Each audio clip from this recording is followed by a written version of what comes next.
Vijay Kumar, Medicare Hospitals Senior Physician.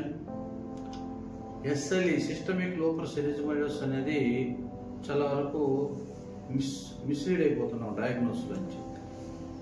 దీంట్లో సాధారణంగా butterfly rash ఫేస్లో ఉండేటప్పుడు బటర్ఫ్లై ర్యాష్ అంటే natural level phones erythematous blocks develop అవుతాయి.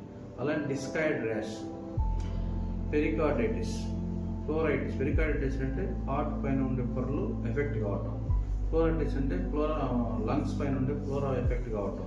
అలా కిడ్నీ ఫెయిల్యూర్, బ్రెయిన్కి పోతే సీజర్స్, ఫిట్స్ రావటం, సైకోసిస్ రావటం, కిడ్నీ ఫెయిల్యూర్లో పోవడం, ఇవన్నీ ఉంటాయి. ఎలా డయాగ్నోజ్ చేయాలంటే anti DNA antibodies and anti nuclear antibodies చూసామంటే పాజిటివ్ ఉంటుంది.